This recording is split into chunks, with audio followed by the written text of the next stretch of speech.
Hi, I'm Charles Hoskinson, Chief Executive Officer of Input Output Hong Kong, and I'm here today to talk a little bit about Cardano. So to understand Cardano, first you have to understand where Cardano came from. So let's talk about the first generation of cryptocurrencies. So first gen is Bitcoin.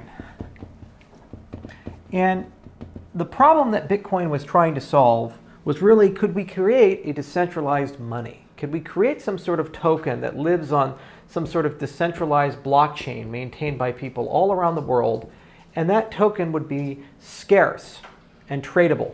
So when Alice and Bob want to send value to each other, there would be a mechanism for doing that that did not require a trusted third party, a trusted intermediary. Now this was kind of a really cool and interesting idea. It had very old roots starting from the 1980s and beyond, but Bitcoin was really the first to bring this all together. And it was a tremendously successful experiment. After just a few years, Bitcoin not only accrued thousands of users, but also started being worth real money. Tokens went from less than a penny to actually $1 to eventually $100. And right around that time period, we saw a huge influx of people saying, boy, this is really interesting. However, the issue is that the transaction between Alice and Bob has more than just the act of moving money associated with it. There's a story behind that transaction. There's terms and conditions. For example, what if Alice says to Bob, I'll give you the money if and only if you mow my lawn. I'll give you the money if and only if you repair my roof. This is a contract. This is the story. So first generation technology wasn't really well suited for this. Every single time someone wanted to make a change to Bitcoin, they'd have to build another cryptocurrency, or they'd have to figure out how to install some sort of cumbersome overlay protocol like Mastercoin or Color Coins. So back in 2014, Vitalik Buterin, myself, and many others came together and we launched the first second generation blockchain. And this is Ethereum. Now Ethereum is kind of like when JavaScript came to the web browser. We went from these static, simple pages that were not terribly functional, but at least they did something, to pages that were fully programmable. This then enabled us to build the Facebooks, the Googles, the Gmails, the experiences we've come to know and love. So Ethereum brought a programming language to a blockchain.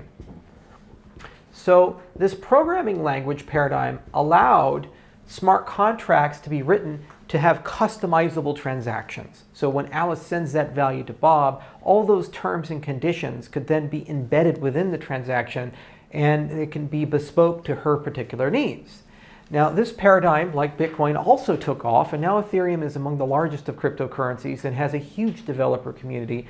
Unfortunately, just like Bitcoin, we're starting to enter into a new realm. We're going into the third generation, where we've realized that Ethereum can't scale to millions of users, to billions of users. Ethereum doesn't really have a good developer experience. Ethereum and all cryptocurrencies have really a bad governance experience right now, where every single time there's a major disagreement, instead of finding a way to resolve it, we end up usually seeing things like Ethereum and Ethereum Classic, or things like Bitcoin and Bitcoin Cash. Furthermore, there are big sustainability problems in the space. Namely, after the ICO money is out for a project that's funded this way, or let's say the venture capital runs out, who will fund to grow the chain? Who will fund to actually build out an ecosystem? These are big open questions. So the third generation is all about three topics. One is scalability. Two is interoperability.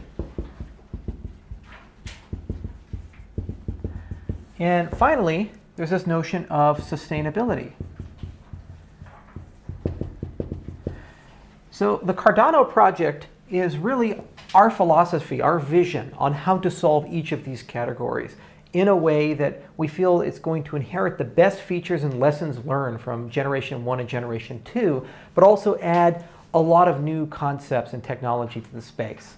And this project is built with some really good principles, namely two. First off, all the science that guides the solutions to these problems goes through some notion of peer review. So we go to conferences, we write proper scientific papers, we engage universities, and all the engineering, we have the goal to eventually implement as high assurance code.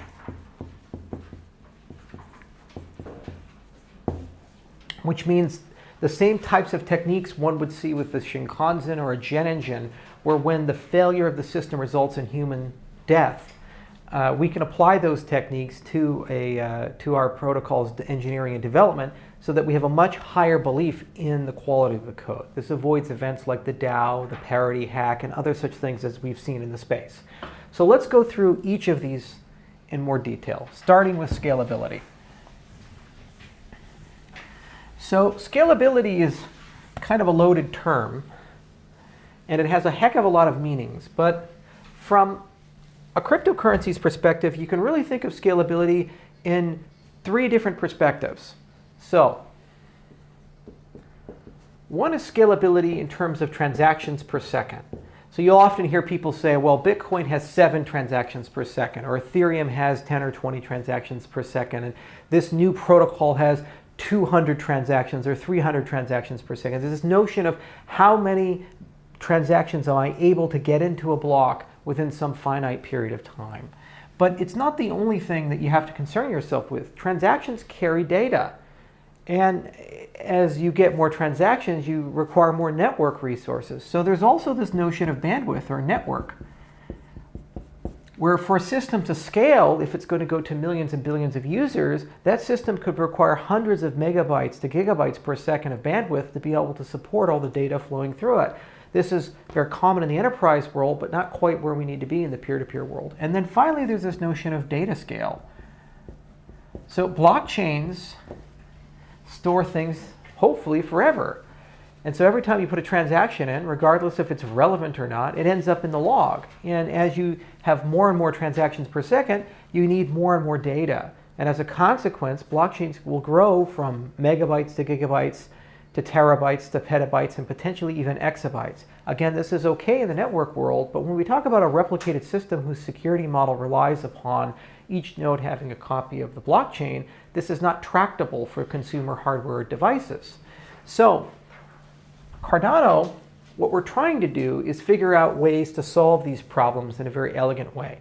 Namely that as we add people to the network, we naturally get more transactions per second, we get more network resources, and eventually we'll get more available overall data storage without compromising our security model. So let's talk a little bit about some of the innovations we've already brought, namely with the throughput. We've developed a peer-reviewed white paper for a provably secure proof-of-stake protocol.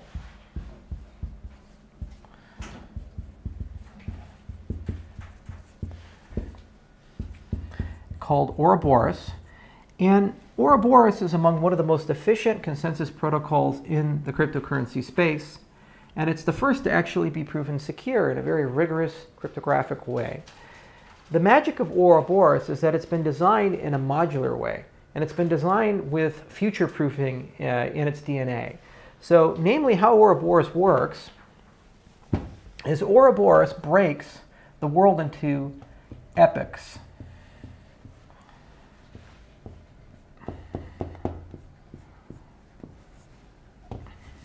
It takes a look at the distribution of tokens, and from a source of random numbers, it's able to hold an election and create slot leaders. Now, these slot leaders functionally do the exact same thing that a miner would do in Bitcoin. So this is basically the same as a person who discovers a block, wins a block in Bitcoin. But the difference is that it doesn't require the extensive computational resources that Bitcoin requires to construct a block. And as a consequence, this system is considerably cheaper to run, even though we still have similar security guarantees that Bitcoin currently enjoys. So it's a major advancement. But the other really interesting thing is that these slot leaders don't have to just maintain a single block and a single chain. They can actually maintain other blocks and other chains. Because the cost of constructing a block is so low, it's actually now tractable to talk about consensus over a range of blockchains instead of a single chain. Furthermore, epochs perhaps could even be run in parallel. So instead of having one epoch run and then another epoch run, one could develop a system using Ouroboros where epochs run in parallel and transactions are partitioned accordingly. What this effectively means is as you gain more users and your users gain more capabilities, these slot leaders will be able to maintain more types of blockchains and also run transaction processing for blockchains in parallel. This is a major advancement. The other cool thing is that Ouroboros has very rigorous security standards in terms of its theoretical foundations as well as its implementation. So as a consequence, as we develop new capabilities for the protocol, these capabilities are somewhat composable, meaning that these capabilities will also be secure. Whereas other systems, one has to prove these things on a case-in-case basis, in some cases make major modifications or changes to their system.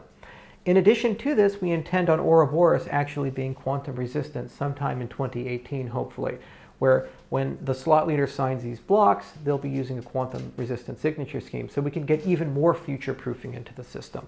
So that's kind of the first view, is how do we construct a way of maintaining the network that doesn't cost $300,000 an hour, which is what Bitcoin currently costs at the current market rate of $5,000 per coin. And how do we build a system that allows us to go parallel and also allows us to potentially maintain multiple chains concurrently? This is the heart of Ouroboros. Now, as we mentioned before, one of the most important things when one develops new cryptography is to make sure that this cryptography is developed in a very rigorous, peer-reviewed way. So Ouroboros actually was accepted at Crypto 17, where our team went there to present it. And future versions of the protocol continue to go through more rigorous peer review, giving us a high assurance that the conceptual design of the system is correct. The other side of it is we're actually modeling a formal specification of Ouroboros using Psi calculus, which is a wonderful formal modeling language that's machine understandable that eventually we're going to be able to connect to the Haskell code in our GitHub repo and actually show that we've correctly implemented the protocol. This is a standard that actually does not exist in our space, and we're very excited to be the first to bring it to the space. But that's not the only thing required for scalability. You also need the ability to move large amounts of data at the same time. As our network grows from a few hundred transactions per second to thousands, to tens of thousands, to hundreds of thousands of transactions per second, you cannot maintain a homogeneous network topology. In other words, you cannot have a situation where every node has to relay every message, because there will be nodes that don't have those capabilities, especially as they grow. So we're actually looking at a new type of technology called RENA. And this stands for Recursive Internetwork Architecture. And so RENA is basically a new type of structuring networks using policies and clever engineering principles, mostly conceived by John Day, who's based out of Boston University. And the goal here is to build a heterogeneous network that gives you similar types of privacy guarantees, transparency guarantees, scalability guarantees that you would expect to get from network protocols like TCP/IP, but do so in a way where you can actually reason about how the network is going to compose in a formal capacity. So in other words, RENA is a major step forward that will give us a way to very naturally tune and configure Cardano as it grows from hundreds to thousands to tens of thousands of transactions per second, and something that will very seamlessly connect and interoperate with TCP/IP. We're very excited to bring this in part to the Cardano ecosystem in 2018 and completely around 2019. And we think it will be a big solution to a lot of the network overhead issues that we have. Finally, we have this notion of data scaling. So this is among the hardest of the problems, and it's one that we're still examining and looking at. But the reality is that not everybody requires all the data. The transactions that Alice sends to Bob are not necessarily relevant to Eve and Jane and Bill. They're only relevant from the context that these people are able to infer from them the total ownership of the money and know that the tokens they've received are legitimate and correct. So you have techniques like pruning. You have techniques like subscriptions and some form of compression, which when applied in a setting in a very intelligent way, can actually reduce substantially the amount of overall data one user has to have. There's also the idea of partitioning. Partitioning is where a user doesn't actually have a full copy of the blockchain. Rather, they have some chunk of the chain, as opposed to many other chunks. And there's some notion that you can put all of these things together. So one of the goals of the Cardano project is to study this in a very rigorous way and to come up with new blockchain architectures as they become necessary that will allow people to have much smaller amounts of data, but overall still get the same level of assurance and security that the transactions they receive, the computations that are performed, are correct. So part of this research also involves some of our ideas about sidechains. And we'll get to that actually when we get to the interoperability section, but as a brief mention, all a sidechain really is two components. First, it's the notion of creating a compressed representation of a blockchain, and it's a notion of creating interoperability between chains, i.e. a way of translating transactions between chains. So some of the proofs that we've come up with some of our recent sidechains research give us a lot of hope that we can create compressed representations of a blockchain as it grows from gigabytes to terabytes to petabytes, and that these proofs can give us a high level of certainty that the transactions we're seeing, the history we're seeing is correct, even though these proofs are quite small, megabytes to kilobytes. So this is kind of our solution to data, is to approach it in both a pragmatic way, where we start restricting in some cases what people see in a very intelligent case-by-case basis. We partition things where and when we can, and we find out really intelligent cryptographic ways to compress history, which give us the same level of confidence even though we don't have all of it, but do all of this in a way where we don't remove the original replicated security guarantee that Bitcoin has endowed the space with. The other fortunate thing is, well, TPS tends to grow quite a bit, and network resources also tend to grow quite a bit. Storage is still relatively cheap and available, so we believe that the data scaling side of Cardano will be something that we don't have an urgency to resolve until late 2018 to mid-2019.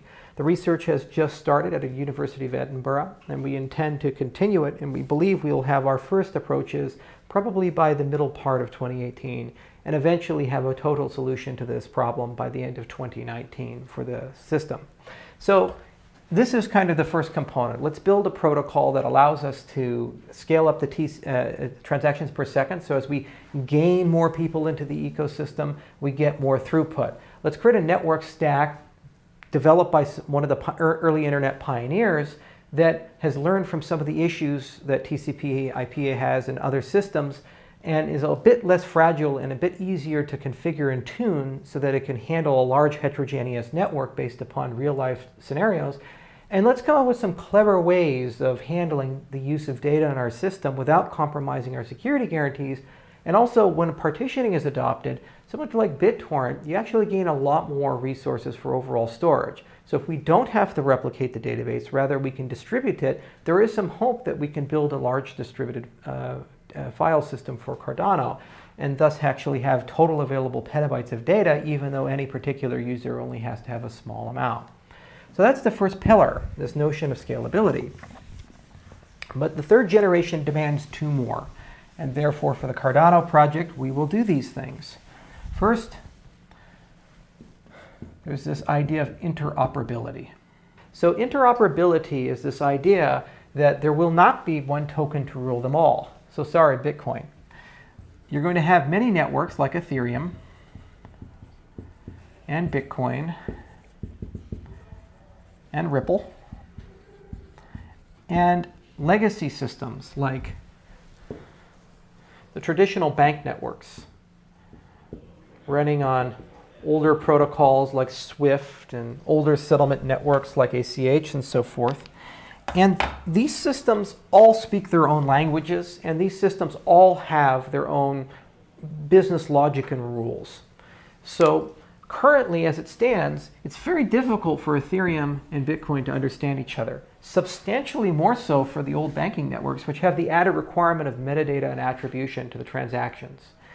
So the problem is that if you don't have a single standard. And if you don't have a canonical way of communicating with these systems, then you run into a situation where value gets very fragmented. So regardless of how decentralized any one of these particular ecosystems happen to be, the kingmaker will be the small on and offboarding hubs that control the movement of value between these systems.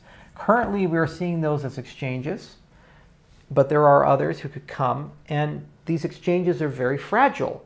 They're subject to being hacked. They're subject to draconian regulation. Occasionally, they get shut down because of unwise regulatory policy, or in some cases, wise regulatory policy.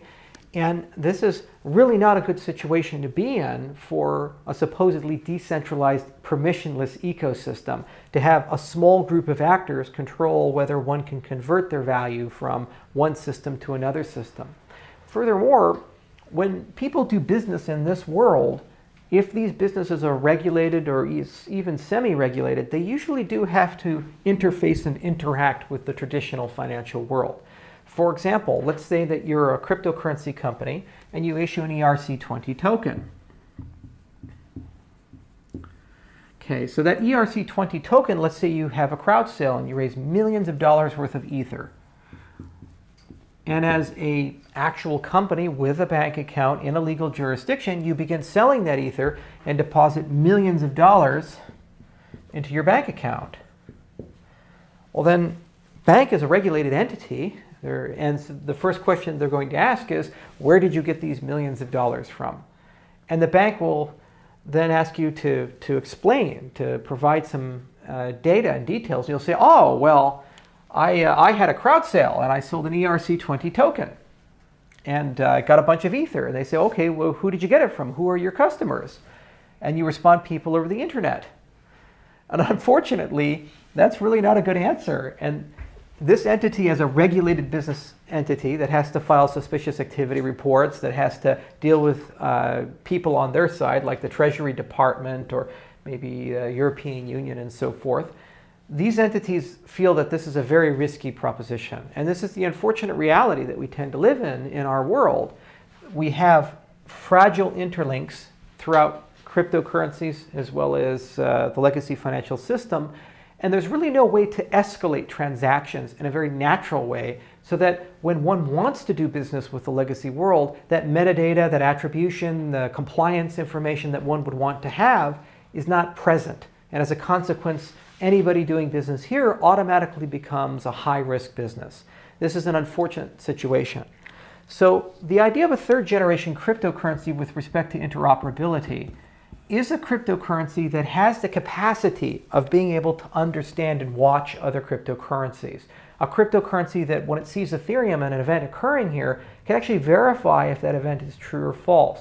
For example, if Alice says she has Ether and sends Ether to Bob, this cryptocurrency ought to be able to actually know that that's a legitimate transaction if it's something in the concern of the third generation cryptocurrency. So cross-chain transfers are reliable, and they should be able to do this without needing a trusted third party. That's the single most important thing, because we want to create an internet of blockchains, an internet of value that flows around just as easily as Bitcoin flows around or Ether flows around. We want to move cross-chain.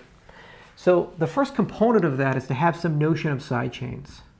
Now, this is not a new idea. Atomic cross-chain swaps or sidechains, these things have been around for a long time. They've been proposed since as early as 2012, perhaps even sooner.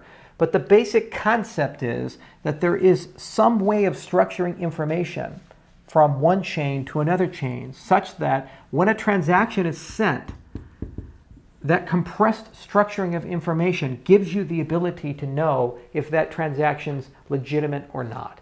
In other words, the person sending it to you actually has that value, and also this value is not a double spend.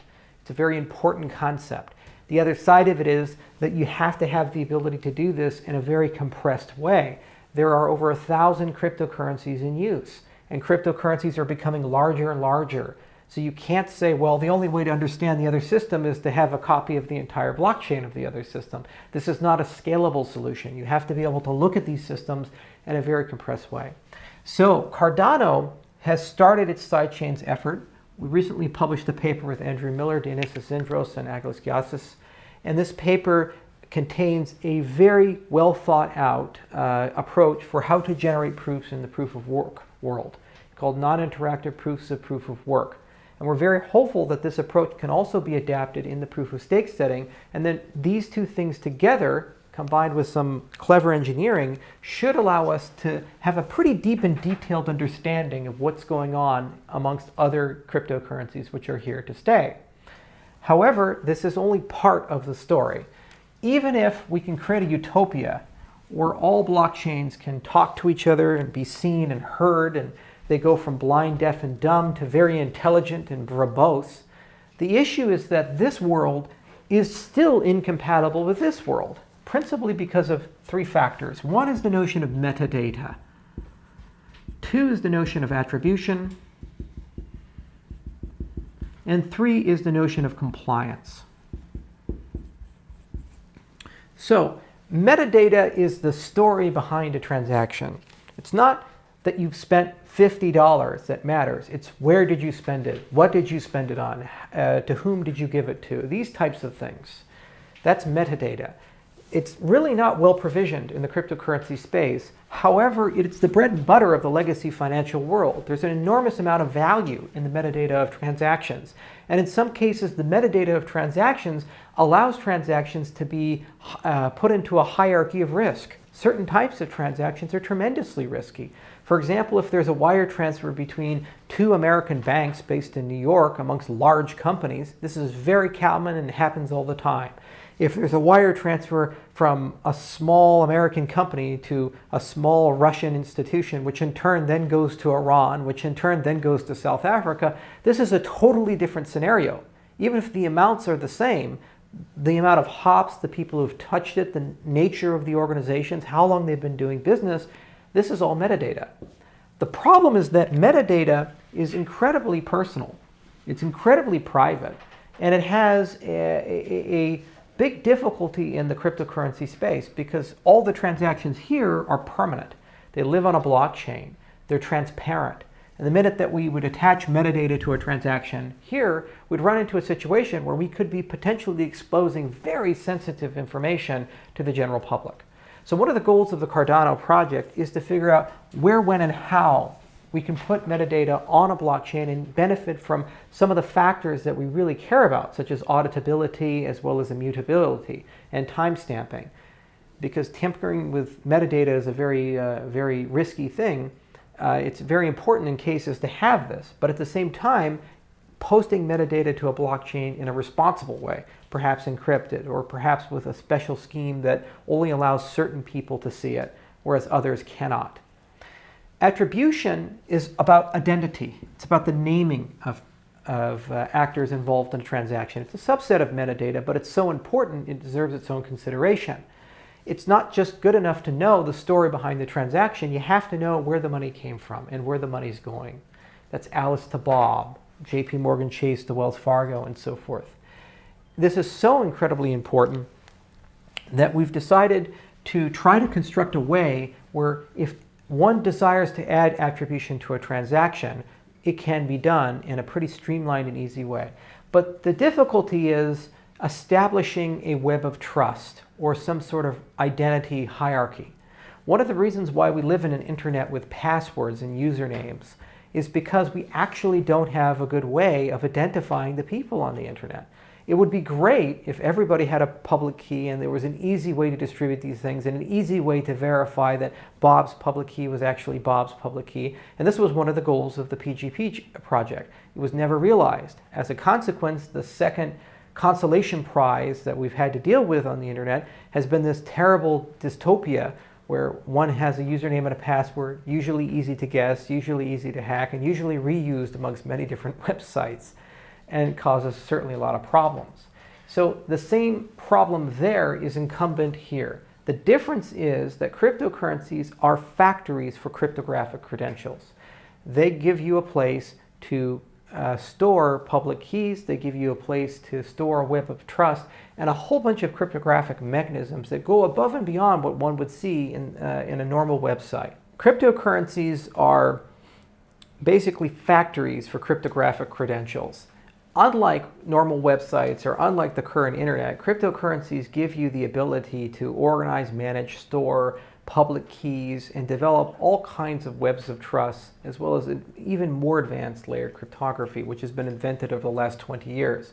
So part of the goal of the Cardano project is to start exploring how we can use these things that we're currently using for storing and saving our money to actually also identify ourselves when and how we want to do.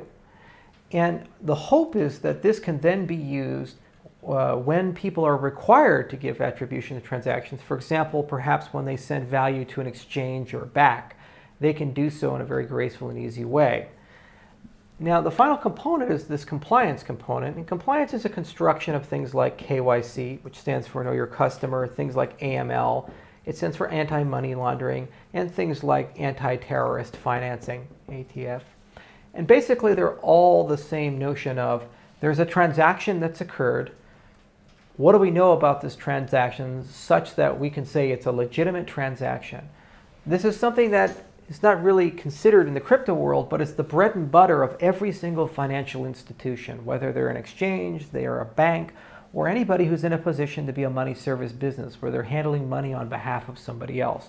There's very harsh and strict global regulation and standards for how anti-money laundering and know your customer and compliance needs to work in general.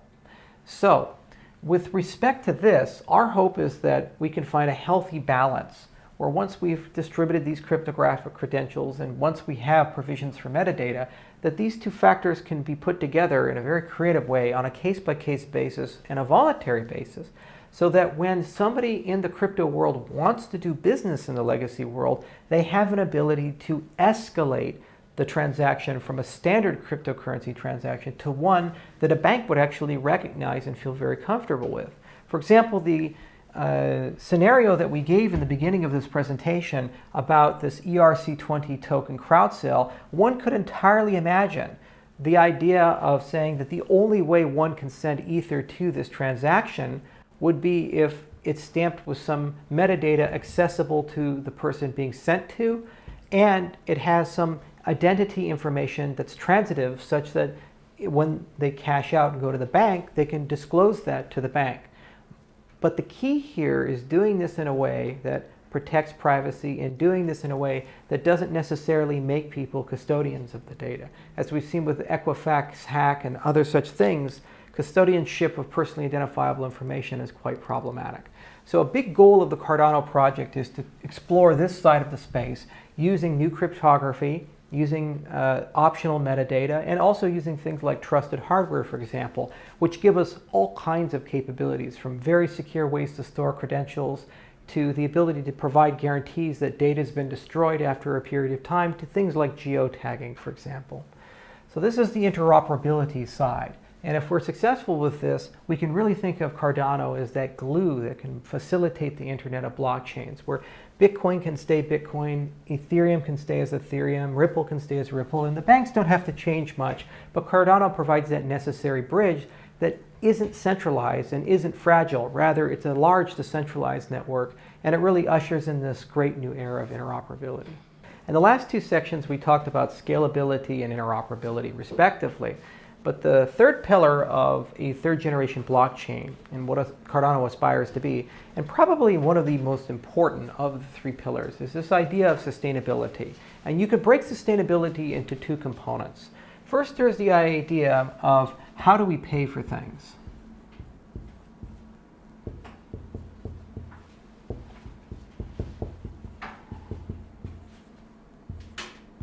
So cryptocurrencies are not companies. Even if one is to say a cryptocurrency or a token is a security, it's still somewhat decentralized. It's still infrastructure. It's much more like roads. It's much more like TCP/IP. They're protocols.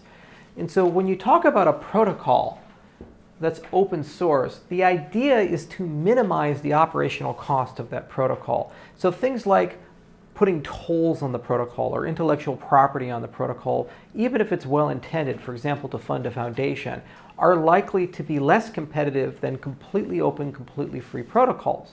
So as a consequence, it's very difficult to figure out exactly how one ought to maintain these systems, pay for these systems in the long term.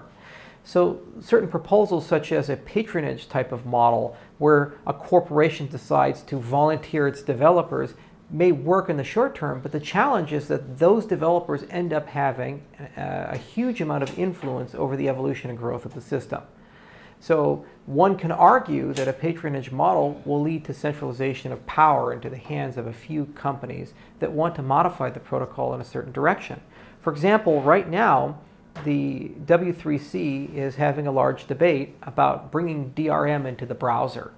And we've already seen the EFF resign from the W3C because they feel that larger companies in that effort are influencing this process towards the benefit of large content distributors as opposed to a free and open web. So patronage may not be the best way. ICOs are also an interesting way, and they're like a quick jolt of energy. They provide a lot of capital, and if there's good governance behind that capital and good people behind the capital, certainly can result in the creation of a great product, a great protocol. But the problem is that an ICO isn't an indefinite event or a continuous funding event. Rather, it's a large flood of money in the very beginning to do something. But no matter how large that pile of money is, it's finite and will eventually run out. So the first thing is, can we construct a system that has a treasury? A treasury is where a blockchain is able to print money and put some of that money into a decentralized bank account.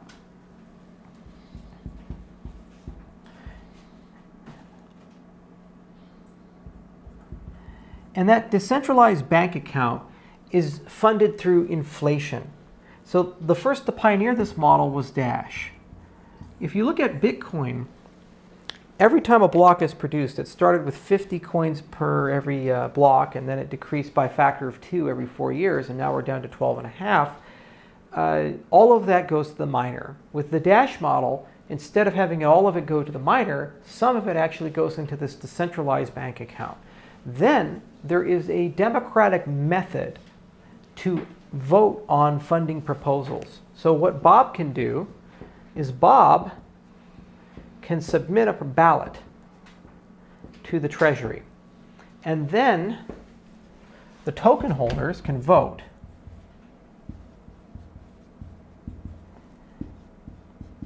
And if there's a high enough threshold, if there's a high enough amount of voting, Bob's ballot will be approved and the Treasury will open up and pay Bob.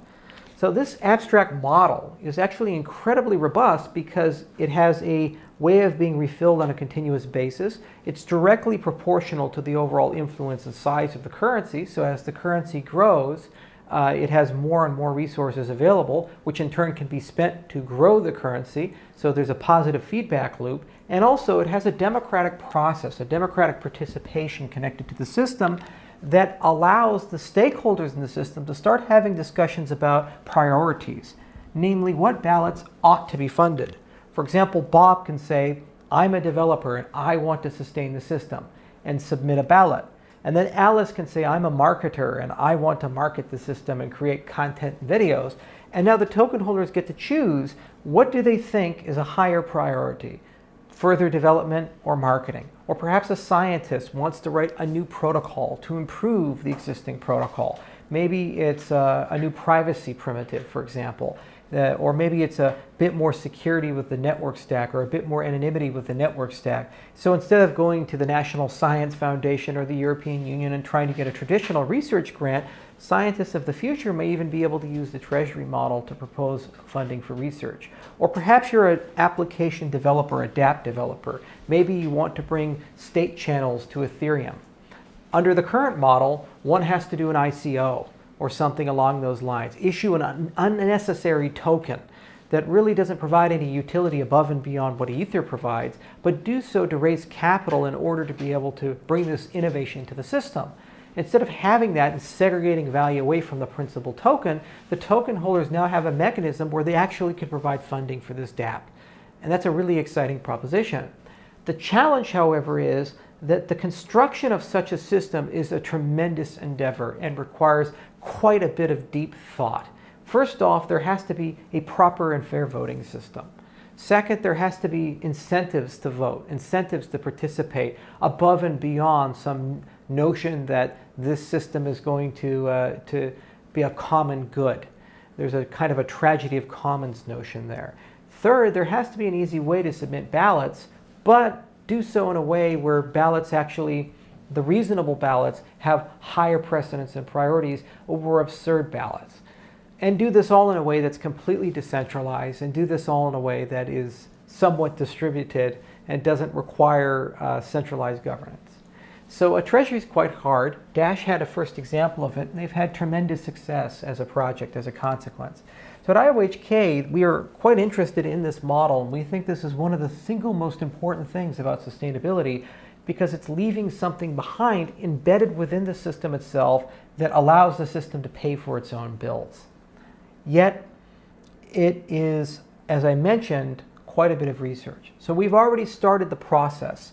We first started examining the voting system, and we're looking into using a modification of liquid democracy. And then combining that with an incentivized treasury model.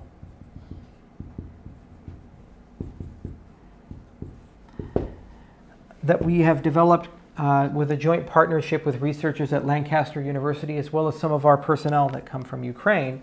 And our hope is to develop a reference treasury model that's abstracted from any cryptocurrency. It's just a module that can be plugged into a cryptocurrency, such as Ethereum Classic or Cardano. The hope is that the system will have a fairly sophisticated way of balancing the needs and incentives of token holders, as well as the needs of those seeking funding in a reasonable way. Now, this is an inexact science. It's one that requires quite a bit of iteration, and this is why we're trying to construct this system in a modular capacity so that the treasury system can be upgraded independent of the protocol itself if necessary.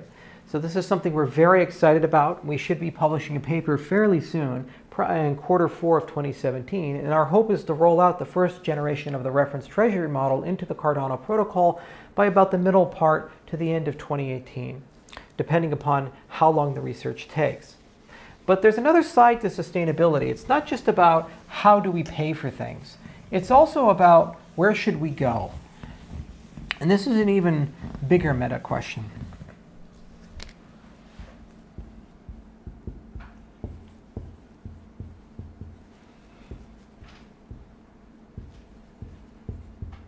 So, cryptocurrencies are living creations. They're not static in that once you've written the code, it's finished, it's done. There's no notion of 2.0. You have to be able to change them as technology changes, use cases change, or new innovations come out that you can benefit from tremendously. And generally, you do this either with soft forks or hard forks, but these are forks nonetheless, meaning that you have to change something.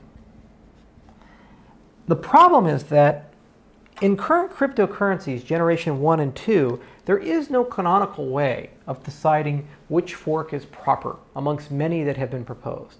And as a consequence, this results in a situation where eventually irreconcilable differences develop and we see the chain break apart. We've seen this with Bitcoin and Bitcoin Cash. We've seen this with Ethereum and Ethereum Classic. And it will only continue as these systems grow in scale and value. So what we have to do is argue by analogy, are there any social systems that humanity has constructed, which while they may be controversial, have still maintained a degree of stability and updatability? Constitutions are the closest notion that we have. It's the highest law of a country. A constitution doesn't change too much, especially constitutions like the American Constitution, and they're somewhat difficult to change. But when they do change, there's universal consensus post-change that they're going to follow this. We don't see a fracturing of the country into two Americas or two UKs or something like that. We kind of get consensus around it. Why? Because it's a slow, deliberate process, one that people agreed to follow, at least in principle. So if we were to treat protocols as constitutions, one ought to be able to amend the Constitution. One ought to have a process to do so. Because we're engineers and we like reusability, our hope is to use the very same types of mechanics that are used in the Treasury system for approving ballots to actually being able to consider Cardano improvement proposals.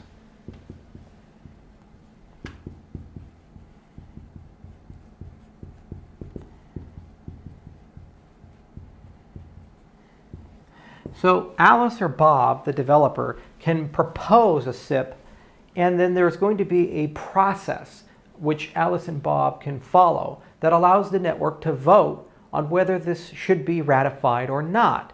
This should be a slow, systematic, deliberate process that takes time and effort, with increasingly higher thresholds prior to eventual adoption.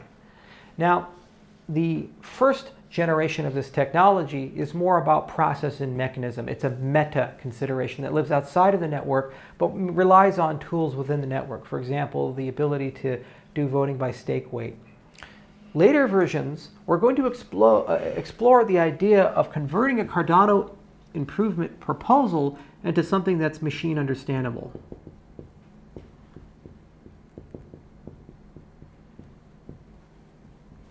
Similar to a formal specification of a protocol, there is this notion that maybe we can actually specify a cryptocurrency in a way that the cryptocurrency actually understands its own design. If this is possible, then it may be possible to actually verify if a client is following a specification. In other words, when Alice and Bob create their wallets to connect to Cardano, there's this machine understandable canonical notion of how Cardano ought to be configured. And their clients will actually be able to self-accredit and verify if they're actually following the protocol or not. So this is kind of generation 2 and 3. This idea of taking a social process and eventually mechanizing that social process in ways that give us a protocol that lives above the particular software. And we're very hopeful that we can use emerging techniques from programming language theory and formal verification to pursue these ends. So the first micro examples of this are going to start materializing with the formal verification of smart contracts, which is a very important topic for reducing bugs and ensuring that smart contracts are stable and reliable.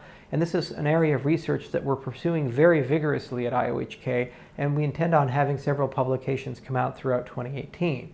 Our hope is that those techniques can then be raised a level and we can begin having protocol level descriptions of how Cardano ought to work as a full cryptocurrency stack.